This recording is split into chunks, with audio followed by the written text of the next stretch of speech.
Good evening friends. நம்ம இன்னைக்கு inorganic கெமிஸ்ட்ரியில இருந்து காம்படேட்டிவ் எக்ஸாம்ஸ்க்கு ப்ரீவியஸ் இயரில் கேட்ட கொஞ்சம் கொஸ்டின்ஸ் பற்றி பார்க்க போகிறோம். ஃபர்ஸ்ட் கொஸ்டின் வந்து வாட்டர் ரிலேட்டடாக பார்க்குறோம். கொஸ்டின் என்னன்னா, how does water react with silicon tetrachloride? Silicon tetrachloride formula வந்து SiCl4 தான் சிலிக்கான் டெட்ராக்ளோரைட்.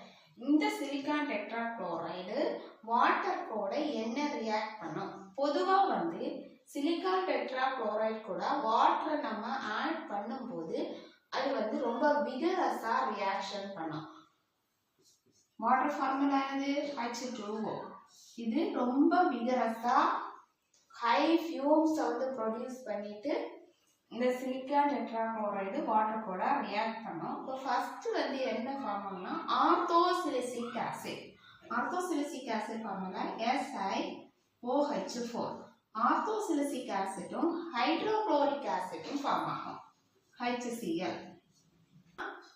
சிலிக்கான் டெட்ராக்ளோரைட ஹைட்ராலிசிஸ் வாட்டர் ஆட் பண்ணக்கூடிய ரியாக்ஷன் வந்து hydrolysis reaction. Addition of water is known as hydrolysis. இப்போ வாட்டர் ஆட் பண்ணோம் சிலிக்கான் டெட்ராக்ளோரைட் கூட. அப்போ அது வந்து ஆர்த்தோசிலிசிக் ஆசிட்டையும் ஹைட்ரோகுளோரிக் ஆசிட்டையும் கொடுக்கும். இப்போ வந்து ஆசிட் இங்க நான் சொல்லும்போது இது கேஸா வந்து வெளிவரும். வாட்டர் ஆனதுனால லைட்டா வாட்டர் மாலிகூல்ஸ் அதில் இருக்கு, அதனால இது வந்து ஹைட்ரோகுளோரிக் ஆசிட். இது பேரு ஆர்த்தோசிலிசிக் ஆசிட்.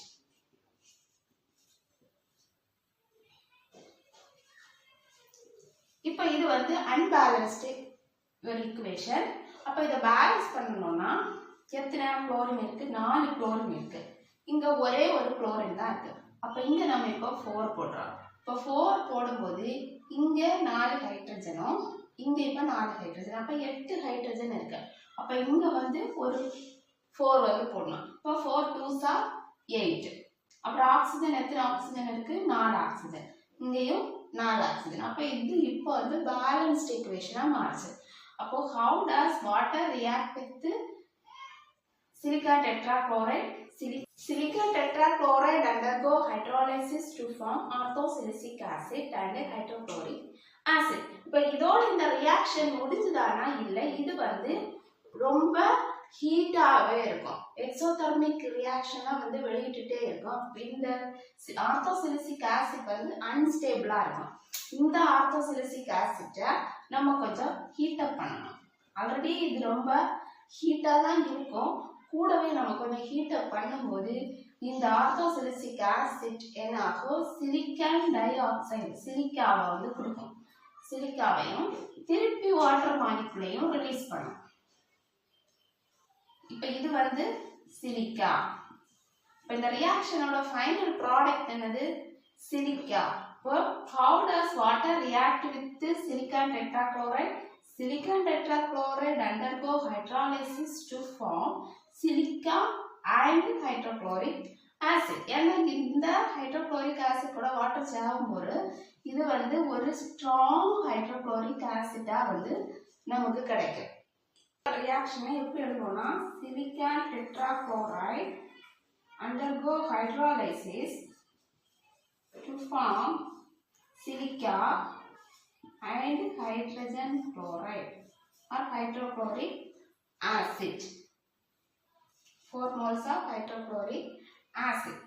ஏன்னா இந்த ஆர்த்தோசிலிசிக் ஆசிட் வந்து அன்ஸ்டேபிளா இருக்குன்னு சொன்னேன்.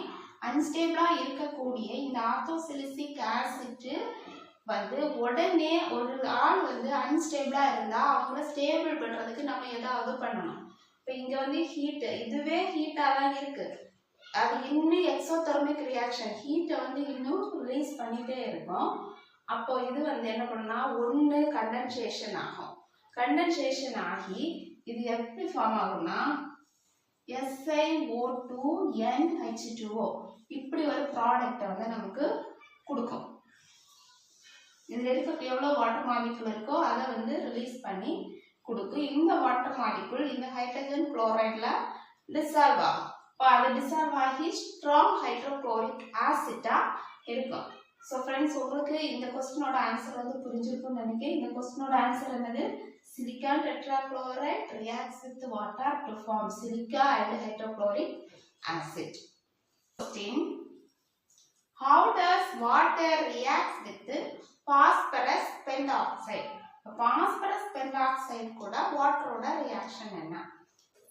Phosphorus pentoxide is reacts with water to form orthophosphoric acid. ஆனா இது டைரக்டா நடக்குமானா இதுல வந்து கோல்ட் வாட்டரை நம்ம ஆட் பண்ணோம்னா அது ஸ்லோவா தான் நடக்கும். ஸ்லோவா நடக்கும். ஃபர்ஸ்ட் வந்து இந்த பாஸ்பரஸ் பென்டாக்சைடு கூட கோல்ட் வாட்டர் ரியாக்ட் பண்ணி மெட்டாபாஸ்போரிக் ஆசிட் ஃபார்ம் ஆகும். இந்த மெட்டாபாஸ்போரிக் ஆசிட் இந்த ரியாக்ஷன்ல இன்டர்மீடியட்டா ஃபார்ம் ஆகுது. திருப்பியும் இது வந்து வாட்டர் கூட ரியாக்ட் பண்ணி ஆர்த்தோபாஸ்போரிக் ஆசிட்டை கொடுக்கும். அப்போ இதோட ரியாக்ஷன் என்ன? Phosphorus pentoxide formula P4O10. it vigorously reacts with water. hot waterல ரொம்ப vigorousா ரியாக்ட் பண்ணும். cold waterல ஸ்லோவா ரியாக்ட் பண்ணும்.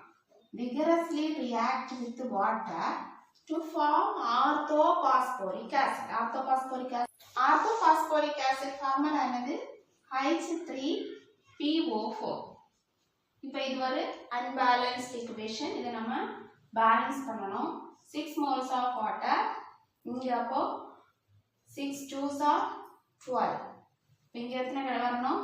4 போடணும். 4 3s are 12. ஆக்சிஜன் பார்த்தோம்னா 10 plus 6 16. இப்போ 4 4s are 16. then phosphorus 4 moles இருக்கு. இங்கேயும் 4 moles phosphorus இருக்கு. அப்ப இது வந்து இப்ப பேலன்ஸ்ட் ஈக்குவேஷன் ஆச்சு. இது வந்து நம்ம இப்போ ஜெனரலா இந்த ரியாக்ஷன் ஃபர்ஸ்ட் ஸ்டெப்பா நடக்கக்கூடியதை சொல்றோம். ஆனா இதுல இடையில மெட்டாபாஸ்போரிக் ஆசிட் இன்டர்மீடியட்டா ஃபார்ம் ஆகும். அது எப்படி இன்டர்மீடியட்டா ஃபார்ம் ஆகுதுன்னு பார்ப்போம். இந்த ரியாக்ஷனை நம்ம ஸ்லோவா தான் கண்டக்ட் பண்றோம். பாஸ்பரஸ் பென்டாக்சைடு எடுக்கிறோம். P4O10 reacts with water. வாட்டரை ரொம்ப ஸ்லோவா ஆட் பண்றோம். ஏன்னா இது வந்து ஒரு எக்ஸோதெர்மிக் ரியாக்ஷன். எக்ஸோதெர்மிக் ரியாக்ஷன் என்ன? Release of heat. ஹீட் வந்து ரிலீஸ் ஆகும். நிறைய இந்த ப்ராடக்ட்ல இருந்து ஹீட் ரிலீஸ் ஆகிட்டே இருக்கு. நம்ம இதுல வந்து வாட்டரை ஆட் பண்ண நமக்கு ஹீட் வந்து ரிலீஸ் ஆகும். தீ எரிய நம்ம ஃபியூல்ஸ் கொடுக்குற மாதிரி இங்க இந்த பாஸ்பரஸ் பென்டாக்சைடு கூட வாட்டர் ஆட் பண்ணது ஃபியூல் ஆட் பண்ற மாதிரி. அப்போ ஹீட் அதிகமா வந்துட்டே இருக்கு. அதனால நம்ம என்ன பண்ணணும்? ரொம்ப ஸ்லோவா ஆட் பண்ணணும். ஸ்லோவா கொடுக்கும்போது அதோட எஃபெக்டிவ்னஸும் ஸ்லோவா ரியாக்ஷன் நடக்கும். வாட்டரை வந்து ஆட் பண்றோம். ஆட் பண்ணும்போது இங்க என்ன இன்டர்மீடியட் ஃபார்ம் ஆகுதுன்னா HPO3 மெட்டாபாஸ்போரிக் acid.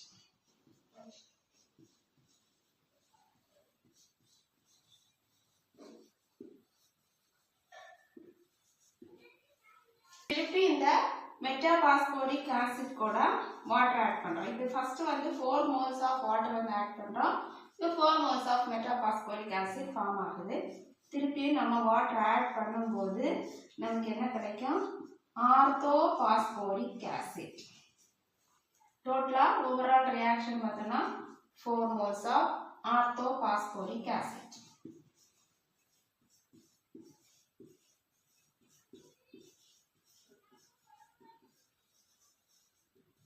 So, phosphorus pentoxide vigorously reacts with water to form orthophosphoric acid.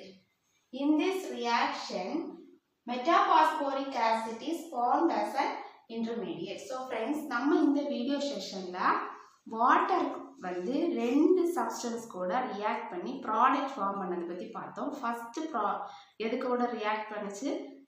Silicon tetrachloride. Water reacts with the silicon tetrachloride to form silica and hydrogen chloride. Second வந்து phosphorus pentoxide reacts with the water to form orthophosphoric acid. So friends, உங்களுக்கு இந்த video session பிடிச்சிருக்கும்னு நினைக்கிறேன். என்னோட video பிடிச்சிருந்தா like பண்ணுங்க, share பண்ணுங்க, subscribe my channel. Thanks for watching.